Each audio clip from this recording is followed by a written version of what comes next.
Sosial dan Ilmu Politik, Prodi Administrasi Negara dengan nomor NPM 411835222400003. Saya ingin menjelaskan tentang tugas pendidikan agama Islam atau tugas UTS yang berjudul Konsep dan Teori Moderasi Beragama. Di sini saya akan menjelaskan tentang konsep dan teori moderasi beragama. Apa saja yang dibahas pada bab ini? Yang pertama, konteks dan makna moderasi beragama. Yang kedua, fondasi Islam moderat wasatiyah al-Islam. Yang ketiga, wasatiyah sebagai al-Sirat al-Mustaqim.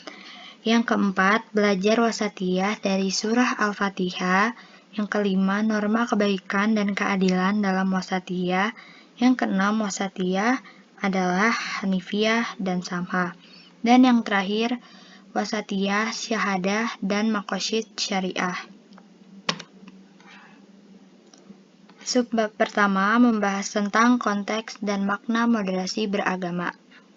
Secara etimologis, kata moderasi berasal dari bahasa Latin moderatio, yang berarti kesedangan, tidak kelebihan, dan tidak kekurangan.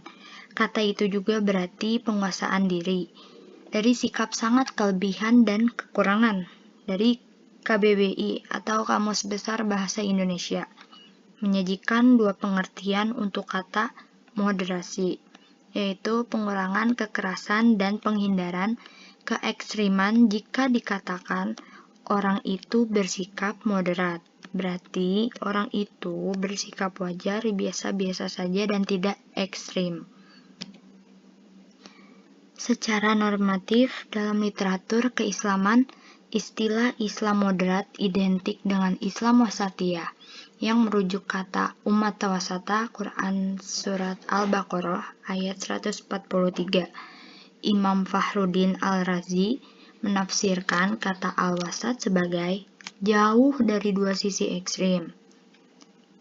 Konsep dan teori moderasi beragama 5 bu'du'an torofain al-ifrad wa al-tafrid. Sementara Al-Qurtubi juga memaknai kata al-wasat antara lain dengan menjauh dari sikap ekstrim, mujanibali al-ghulu wa al-taksir. Atas dasar itu, kata moderat yang juga memiliki makna penghindaran keekstriman, core atau non-aligned, memiliki makna yang serupa dengan kata al-wasat. Imam Al-Tabari mengartikan umat wasata sebagai khiyar atau terpilih. Jadi, frasa umat wasata berarti umat terpilih juga mengandung makna lain, yaitu keadilan, tidak berat sebelah. Kata al-wasat juga berarti bagian di antara dua sisi. Allah mengatakan umat wasata karena mereka seimbang dalam agama, tidak berlebih-lebihan. Al-Tabari 2007. Imam Fakhruddin Al-Razi dalam tafsirnya menyatakan kata wasat dalam ayat itu mengandung 4 arti. Pertama, keadilan, yaitu tidak memihak salah satu pihak. Adil juga berarti jauh dari dua sisi ekstrim. Al-budu antarafain al-ifrad wa al-tafrid. Sebab adil terwujud dengan menjauhi sikap ekstrim. Kedua, sesuatu yang terbaik khiyar. Ketiga, paling utama aksaru fadla. Keempat, tidak berlebihan dalam melakukan ibadah dan kegiatan keagamaan. Yang kedua, subbab kedua menjelaskan tentang fondasi Islam moderat wasatiyah al-Islam.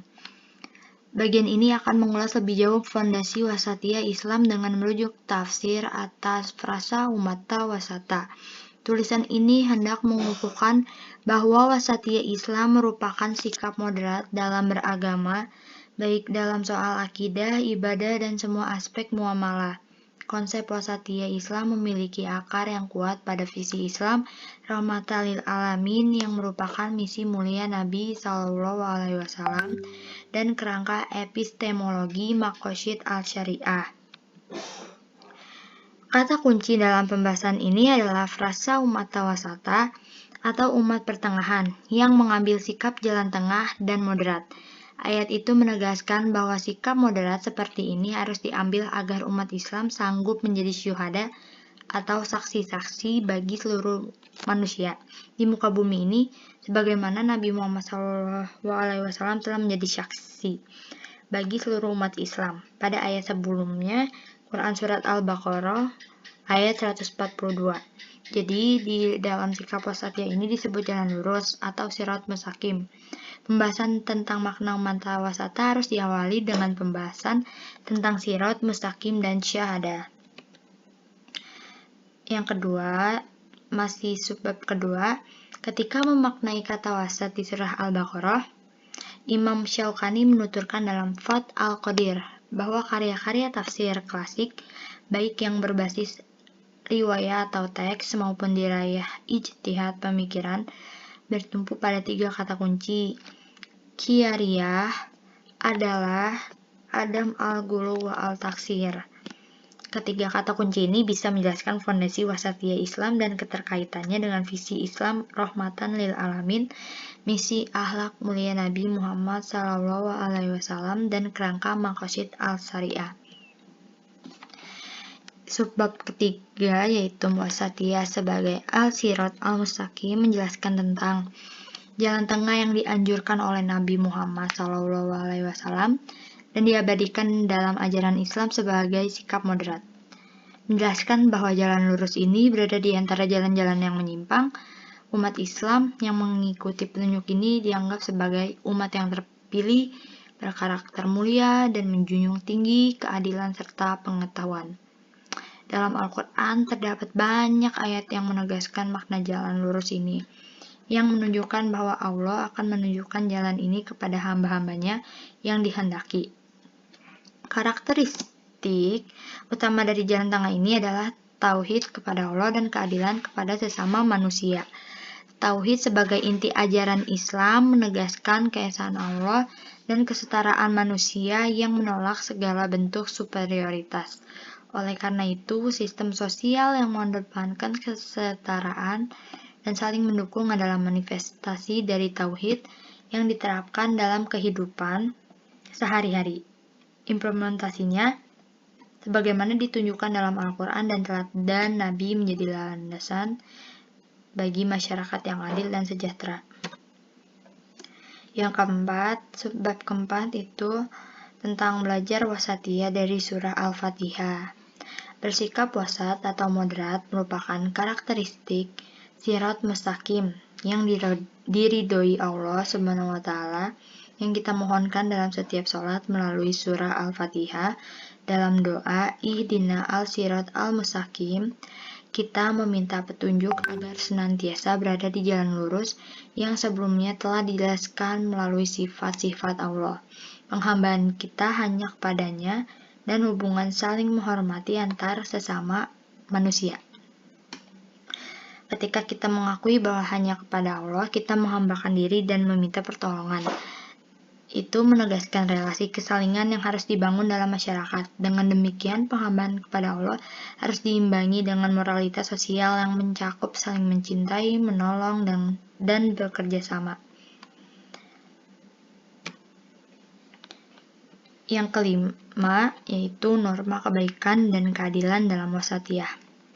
Imam Jalaluddin Al-Mahali dalam tafsir Jalalain menafsirkan frasa umat wasata dalam surah Al-Baqarah ayat 143 dengan kata hiyarun udulun, yang berarti terpilih dan adil.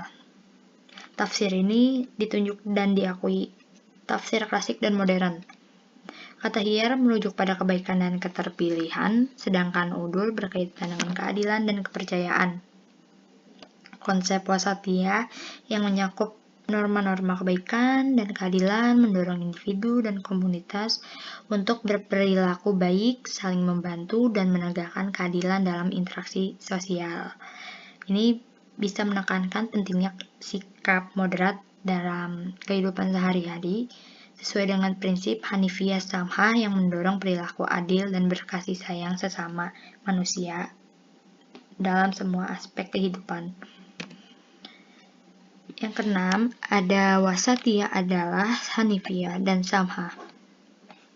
Para ulama tafsir menjelaskan konsep wasatiyah tidak hanya dengan istilah hiyar dan udul, tetapi juga dengan adam tatharuf, yang berarti tidak berlebihan dalam memenuhi hak-hak.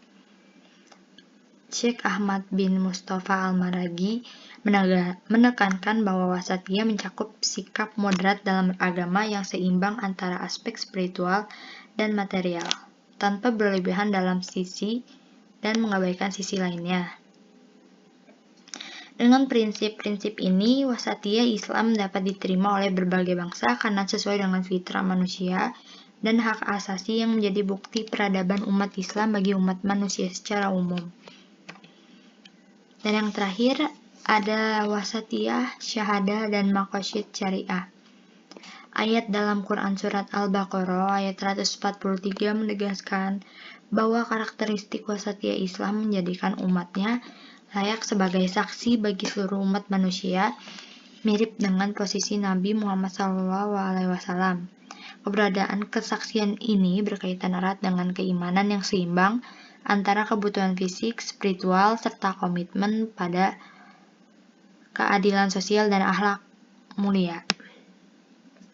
Tujuannya ini melindungi hak-hak dasar manusia. Prinsip utamanya itu mencakup perlindungan jiwa, akal, keluarga, harta, dan agama yang semuanya bertujuan untuk kemaslahatan manusia. Jadi, pendekatan ini juga memungkinkan umat Islam untuk berperan sebagai saksi yang memberikan kontribusi positif terhadap peradaban manusia dengan menerapkan prinsip-prinsip keadilan dan moralitas. Di sini kesimpulannya dari ketujuh subbab itu, yaitu dengan demikian wasatiyah berfungsi sebagai syahadah peradaban Islam yang mencerminkan maqasid syariah, yakni tujuan dasar syariah yang melindungi hak asasi manusia dan meningkatkan kesejahteraan masyarakat melalui penerapan prinsip moderasi beragama diharapkan dapat menciptakan kehidupan yang harmonis, adil, dan penuh kasih sayang di antara seluruh umat manusia. Wasatiyah atau moderasi ini dalam Islam merupakan pendekatan yang menekankan keseimbangan dalam menjalani ajaran agama. Ia berfungsi sebagai fondasi bagi umat Islam untuk menghindari ekstremisme dan memahami ajaran dengan cara yang seimbang. Terus yang ini itu mencerminkan komitmen untuk berperilaku baik, adil, dan moderat dalam semua aspek kehidupan, baik spiritual maupun material. Dari yang belajar wasatiyah dari surah Al-Fatihah itu diajarkan nilai-nilai kebaikan, keadilan, dan hubungan yang harmonis dengan sesama untuk tetap berada di jalan lurus. Kayak permohonan petunjuk kepada Allah. Terus, norma yang kebaikan dan keadilan dalam wasatiyah mendorong terciptanya kohesi sosial yang sehat dan saling percaya. Sekian dari saya.